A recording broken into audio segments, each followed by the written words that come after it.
Merci beaucoup, Monsieur le Président, Mesdames et Messieurs les députés. C'est toujours un honneur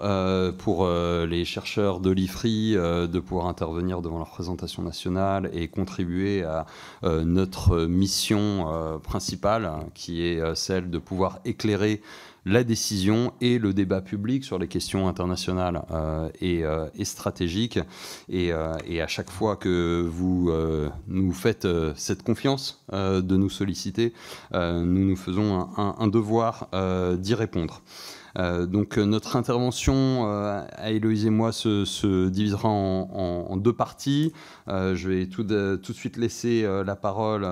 à Héloïse Fayet, donc comme vous l'avez dit, responsable du programme dissuasion et prolifération à l'IFRI, pour redonner le cadre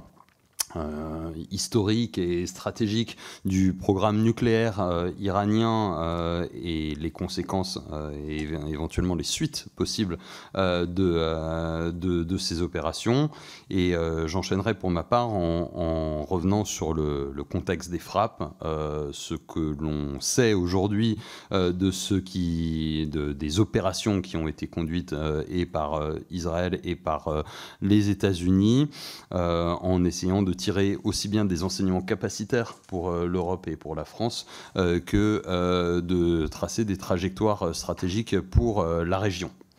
Héloïse. Merci beaucoup, mesdames et messieurs les députés, pour nous avoir invités à présenter nos analyses sur cette crise. Donc, comme l'a expliqué Elie, je structurerai mon propos en 3 points. Donc, tout d'abord, l'état du programme nucléaire iranien tel qu'il était avant les frappes israéliennes, américaines qui ont débuté le 13 juin et qui se sont terminées le 23 au soir et qui représentaient le point d'orgue des tensions entre Israël et l'Iran qui sont beaucoup plus anciennes que cela. En deuxième partie, ce qu'on sait de l'efficacité des frappes nucléaires, donc des frappes américaines et israéliennes sur le programme nucléaire iranien, et puis également un petit peu sur le programme balistique. Et puis effectivement, en troisième partie, donc les options désormais qui s'offrent à la fois à la diplomatie et puis évidemment aux Iraniens eux-mêmes en termes de poursuite ou non du programme nucléaire iranien. Et tout d'abord, est-ce qu'il est possible en fait tout simplement pour eux de poursuivre justement ce programme. Alors, donc, je le rappelle, mais le programme nucléaire iranien tel qu'on le connaît aujourd'hui, enfin tel qu'on le connaissait avant le vendredi 13 juin, a débuté sous le Shah d'Iran. Ce n'est donc pas directement lié à la révolution islamique, ni même au régime que l'on connaît aujourd'hui. Mais il s'agit bien d'un programme nucléaire civil qui a débuté avec l'aide des États-Unis et de l'Europe à l'époque du Shah d'Iran, à des fins d'autonomie énergétique de l'Iran, mais qui avait déjà une dimension possiblement nucléaire, possiblement militaire, avec le Shah d'Iran qui s'est exprimé plusieurs fois sur le fait qu'il n'excluait pas éventuellement d'aller vers le développement d'armes nucléaires en Iran. Et puis, donc, l'Iran a tout de même signé le traité de non-prolifération nucléaire dès son ouverture, donc en 1968, avant de le ratifier en 1970. Et ce programme nucléaire civil a été posé pendant un temps, pendant la guerre Iran-Irak, notamment faute de ressources. Et puis, comme on le sait, a repris clandestinement après la fin de la guerre Iran-Irak, qui a été un véritable traumatisme pour l'Iran, qui a compris qu'ils avaient potentiellement besoin de se doter d'armes un petit peu plus puissantes que ce qu'ils avaient entre 1980 et 1988. À la suite des révélations d'opposants iraniens en exil en 2002, donc la communauté internationale a pu noter que le programme nucléaire iranien était très avancé jusqu'en 2002, avec des travaux de militarisation, d'arsenalisation de ce programme nucléaire, des étapes techniques très claires qui, jusqu'en 2002, ne permettaient pas de dire que le programme nucléaire iranien était strictement pacifique, comme les Iraniens l'évoquaient à l'époque. Aujourd'hui, on considère que ces activités militaires qui avaient été conduites avant 2002 n'ont pas été reprises. Donc le programme était plus avancé jusqu'en 2002 et donc jusqu'au début de la phase des négociations qui ont abouti au DCPOA en 2015 que maintenant.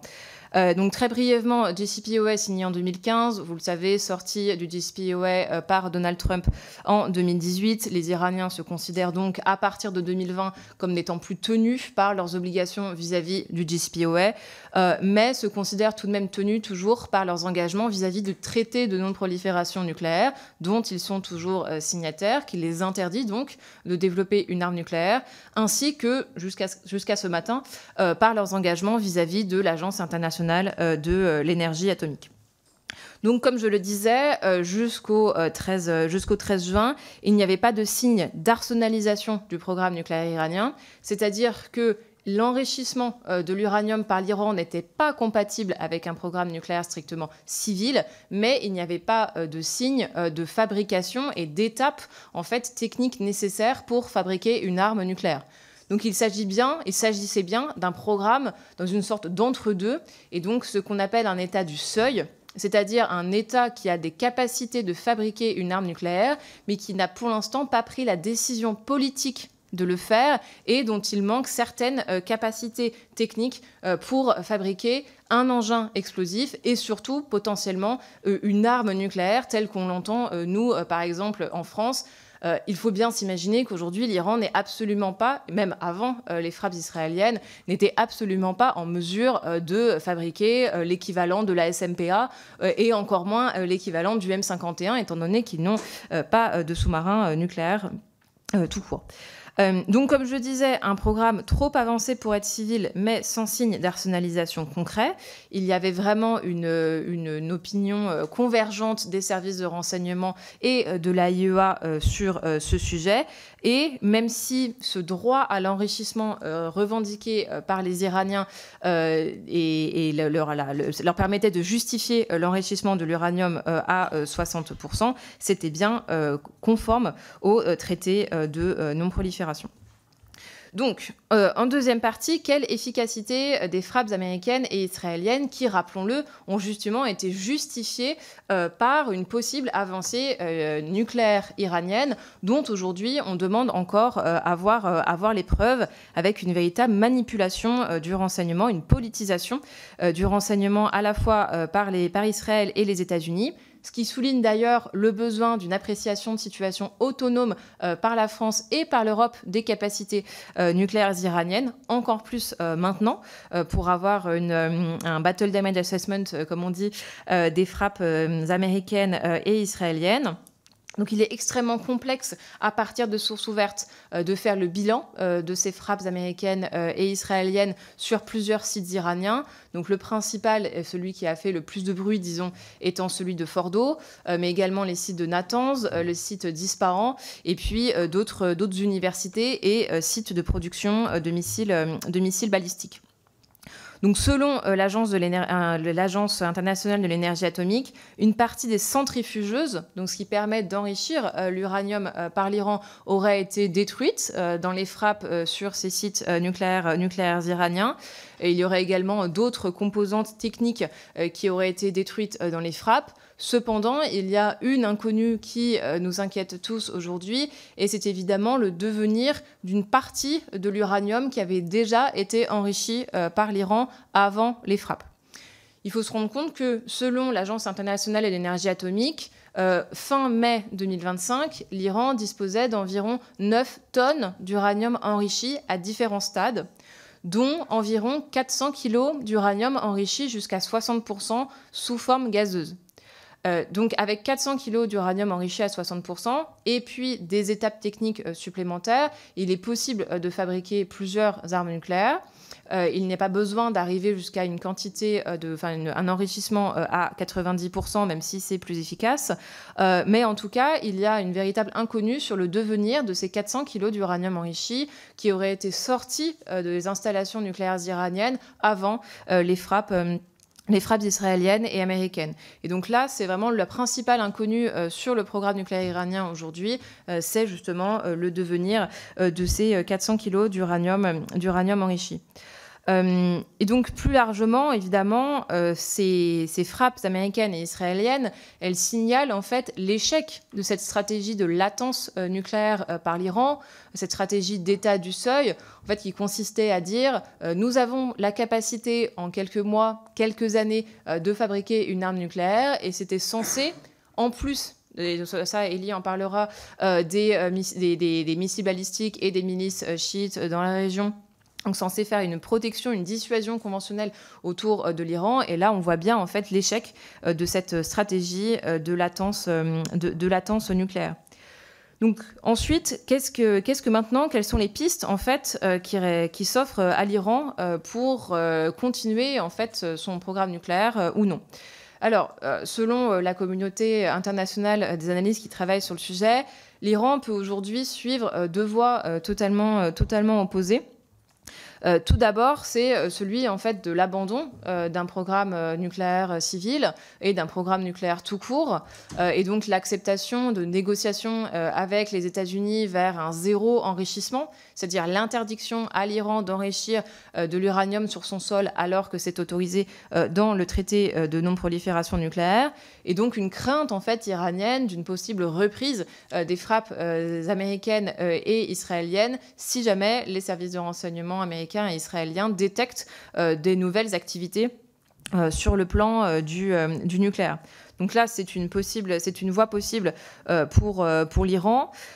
Une autre voie étant évidemment l'inverse, c'est-à-dire la poursuite, quoi qu'il en coûte, et d'une façon extrêmement discrète, d'un programme nucléaire militaire. Donc là, il s'agirait de franchir le seuil qui, jusqu'à ce jour, n'avait pas été franchi par les gardiens de la Révolution et, en fait, surtout l'ayatollah Khamenei, qui est celui qui pourra prendre la décision de franchir le seuil nucléaire ou non, si les Iraniens ont la conviction qu'ils peuvent effectuer ces activités proliférantes en toute clandestinité, et donc en réussissant à se cacher des Israéliens, des Américains, et évidemment de la communauté internationale. Donc une première étape a été prise ce matin, étant donné que l'Iran a suspendu sa coopération avec l'Agence internationale de l'énergie atomique, ce qui les met en porte-à-faux justement vis-à-vis de leurs engagements au regard du traité de non-prolifération nucléaire et au regard des engagements qu'ils avaient pris avec l'AIEA. Donc il y a vraiment en fait deux pistes possibles, avec bien sûr des solutions intermédiaires, car on peut s'interroger sur à quoi ressemblerait dans ce cas un dispositif nucléaire iranien. Est-ce qu'il s'agirait d'une bombe à la façon de la Corée du Nord en 2006 ou quelque chose d'un peu plus évolué? Mais dans tous les cas, et je pense que c'est vraiment le point sur lequel je souhaite insister aujourd'hui, c'est que la communauté internationale, y compris la France, est aujourd'hui dans une situation de perte de connaissances sur le programme nucléaire iranien, avec une dépendance du coup accrue aux renseignements américains, aux renseignements israéliens, qui n'est pas nécessairement neutre lorsque l'on parle de l'Iran. Donc selon moi, l'urgence aujourd'hui est vraiment à la restauration des liens entre l'Iran et l'AIEA, faire en sorte également que l'Iran ne quitte pas le traité de non-prolifération nucléaire, car cela pourrait avoir des conséquences dramatiques sur le régime de non-prolifération et donc sur d'autres États qui pourraient potentiellement se sentir plus à l'aise pour se doter de l'arme nucléaire à la suite. Et donc aussi, tout simplement, pousser vers une solution diplomatique, alors qu'aujourd'hui, on peut évidemment douter de son efficacité, mais on peut se rappeler tout de même que la seule façon que l'on avait de contrôler entièrement le programme nucléaire iranien et donc d'éviter la fabrication par une arme nucléaire par l'Iran, c'était bien le JCPOA, donc l'accord de Vienne, signé en 2015 et dont Donald Trump est sorti en 2018. Merci. Pour continuer sur cette lancée et après ces rappels importants qui ont été conduits, je voudrais revenir sur la décision et la conduite donc de la campagne depuis le 13 juin. Donc pour commencer, il me semble essentiel de rappeler que l'opération israélienne avec finalement une composante américaine à l'issue s'inscrit ne sort pas effectivement de nulle part, comme l'a expliqué Héloïse, s'inscrit dans une confrontation entre Israël et l'Iran qui remonte au moins au milieu des années 80, qui a pris une acuité beaucoup plus forte après la reprise des activités du programme nucléaire iranien au début des années 2000, et enfin, de manière beaucoup plus essentielle, à la suite des attaques par le Hamas du 7 octobre 2023, le changement de paradigme stratégique d'Israël, dont la vulnérabilité avait été exposée,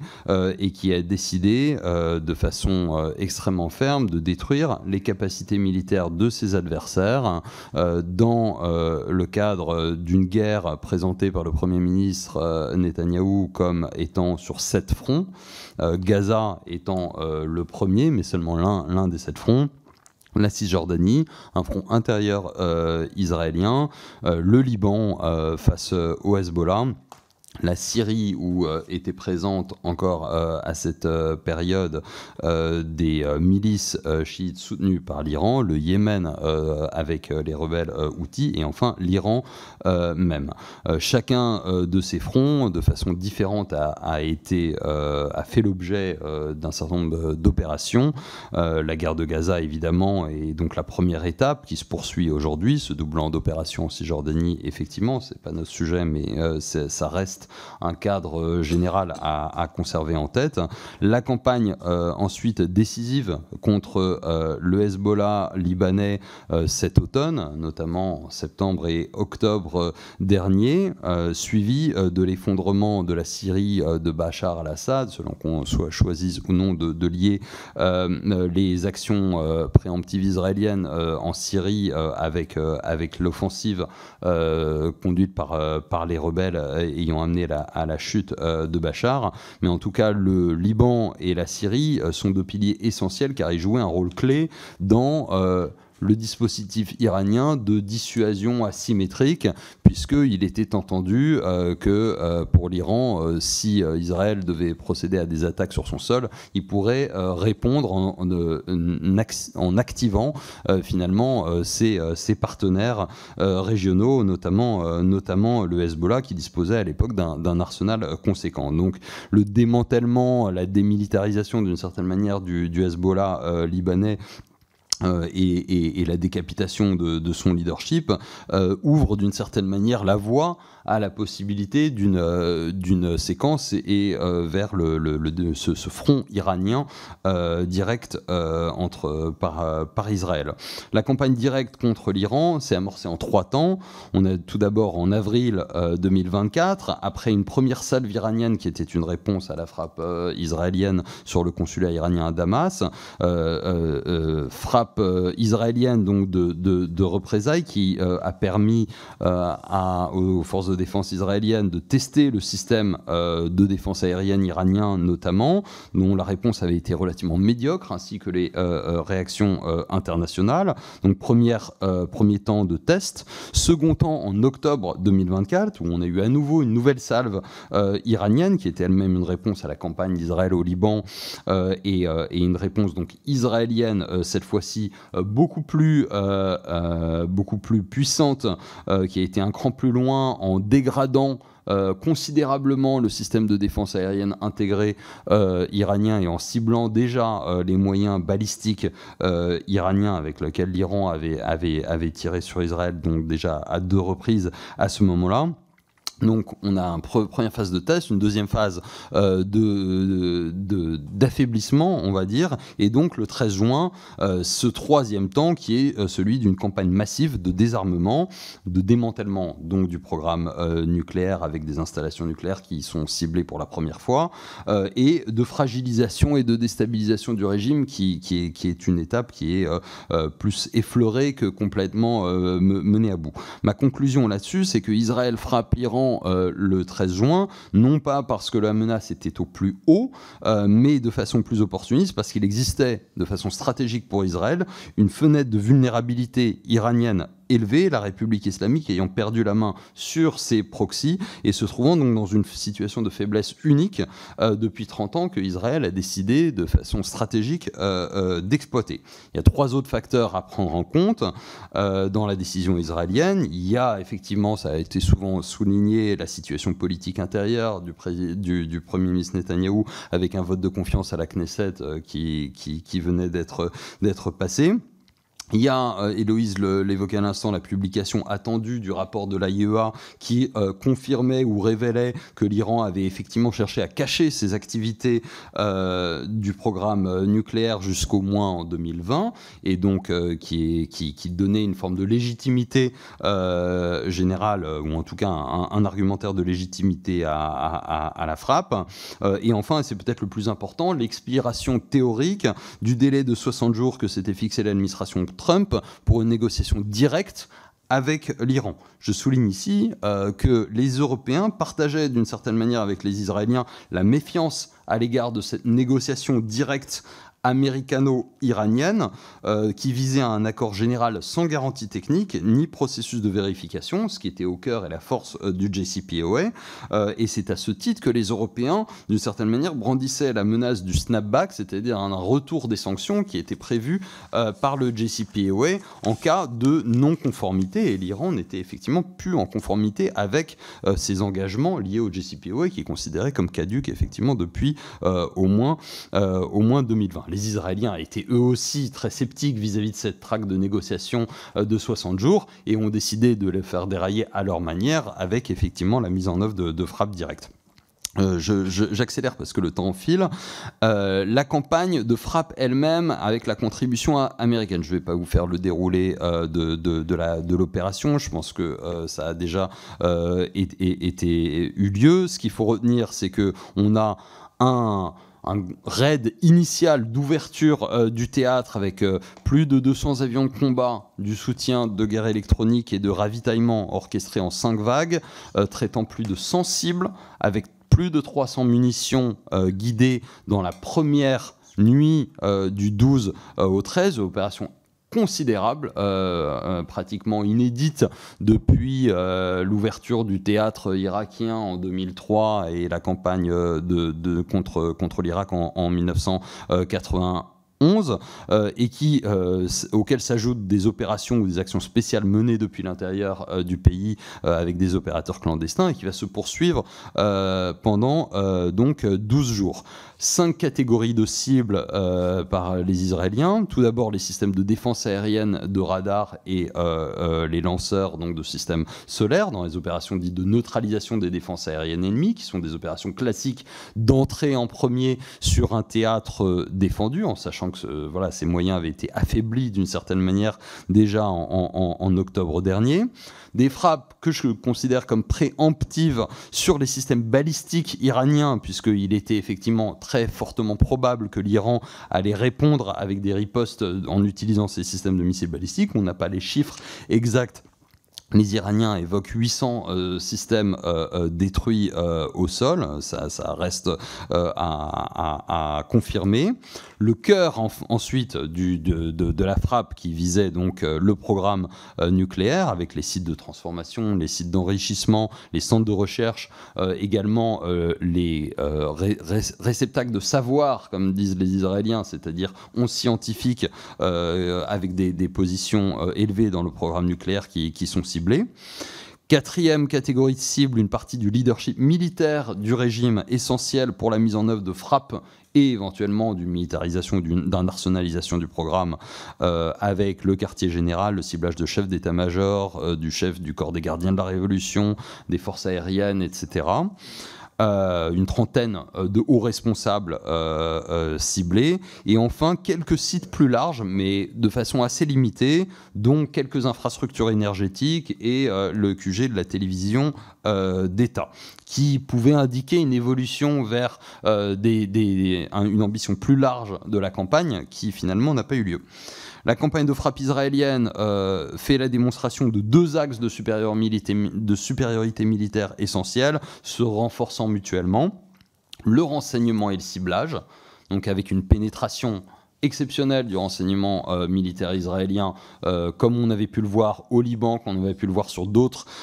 théâtres, et qu'on l'avait déjà vu en Iran, ne serait-ce que dans le cas des éliminations ciblées d'Ismail Haniyeh, par exemple, au mois de juillet, avec une maîtrise de la puissance aérienne. Deuxième axe considérable, la mobilisation de 200 avions de combat par exemple sur une flotte générale d'environ 300 avions de combat israéliens donne une idée de l'opération de maintenance, de disponibilité opérationnelle de la flotte, également des capacités de pénétration des avions de 5e génération comme le F-35, des actions de guerre électronique, etc. La participation américaine. Il n'y avait, à notre analyse, pas de volonté d'intervenir dans un premier temps, puisqu'il y avait des négociations diplomatiques directes qui devaient avoir lieu encore le dimanche précédent,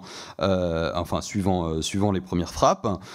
et puis une évolution, notamment de la Maison-Blanche, pour aller vers un soutien de ceux qui avaient le vent en poupe, c'est-à-dire les Israéliens. Pour autant, il y a un soutien d'emblée tacite et relativement discret, à minima du commandement central des États-Unis pour le Moyen-Orient, CENTCOM, avec vraisemblablement au moins du partage de renseignements et du ravitaillement en vol. L'opération Midnight Hammer, ensuite le 21 juin, qui cible donc Fordo, Natanz et Ispahan, qui est une autre démonstration de force, avec des projections depuis les États-Unis de 7 bombardiers furtifs B-2, ainsi que d'un sous-marin nucléaire d'attaque, l'utilisation donc d'un package considérable et des fameuses bombes GBU-57 de 13 tonnes, dites Bunker Buster, qui ont fait l'objet de beaucoup de développements dans la presse. Je ne précise pas. Très rapidement, la riposte iranienne, elle est restée globalement faible et peu efficace. On a malgré tout, selon les informations israéliennes, environ 600 missiles balistiques qui auraient été tirés, une centaine par jour dans les premiers jours, et puis beaucoup moins rapidement après, et 1 millier de drones, avec un bilan de 29 morts et 3500 blessés environ. Globalement peu efficace face à la défense antiaérienne israélienne, et enfin des frappes sur Doha qui ont été globalement théâtralisées avec un préavis élevé, enfin des frappes sur la base américaine au Qatar, visant vraisemblablement à éviter et les dommages civils et même des pertes militaires américaines. Pour conclure, quelques enseignements capacitaires pour la France et l'Europe. L'utilisation de la puissance aérienne avec un enjeu de disponibilité des matériels, je l'évoquais, un enjeu de capacité de ciblage en masse et un enjeu de stock de munitions. Encore une fois, vu le nombre de munitions utilisées dans une campagne aérienne de haute intensité, aujourd'hui, je ne vois pas d'armée de l'air européenne individuelle ni même combinée capable de traiter autant de cibles aussi rapidement. Il y a un enjeu sur la défense antimissile également, où les enseignements sur lesquels j'insiste sur les précautions à prendre, puisqu'il ne convient pas de pouvoir transposer les capacités antimissiles balistiques, notamment israéliennes, qui est un territoire extrêmement réduit à l'échelle de l'Europe. On n'aura pas, ou en tout cas pas de façon finançable, un système multicouche type Arrow, Front de David, SAD et Iron Dome, capable de protéger l'Europe d'une éventuelle menace russe, par exemple. Enfin, et c'est mon dernier point, la situation stratégique actuelle et prospective au Moyen-Orient. Ces opérations confirment la volonté israélienne d'exploiter leur supériorité militaire actée depuis quelques années déjà pour refaçonner le Moyen-Orient, c'est le terme qui a été utilisé, qui peut sembler de premier abord excessivement dangereuse et déstabilisatrice. Cependant, à mon sens, il ne s'agit pas d'une logique similaire à celle des néoconservateurs américains de 2003, avec une volonté de changement de régime dans le cadre d'une invasion et d'une opération de stabilisation. Israël n'en a évidemment pas les moyens, et les États-Unis n'indiquent en tout cas aucune volonté d'accompagner dans cette logique-là.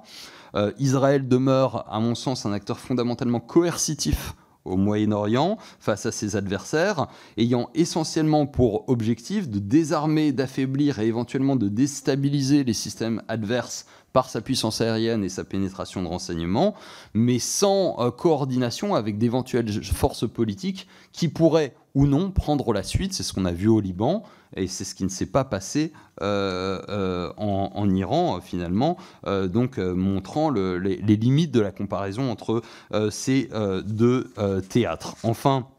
des acteurs régionaux qui sont globalement inquiets de la trajectoire actuelle, et une position européenne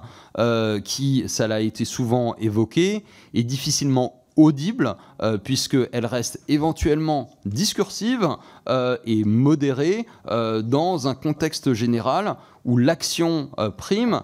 et l'action est de plus en plus désinhibée. Donc on a une difficulté, effectivement, de ramener les acteurs à la table de la négociation, compte tenu des leviers et des instruments que nous utilisons, qui sont ceux de la diplomatie, de la discussion, éventuellement des sanctions économiques, et encore utilisées de façon assez parcimonieuse, et donc qui peinent à permettre aux Européens de se replacer au centre du jeu, comme on l'entend souvent. Je vous remercie pour votre attention.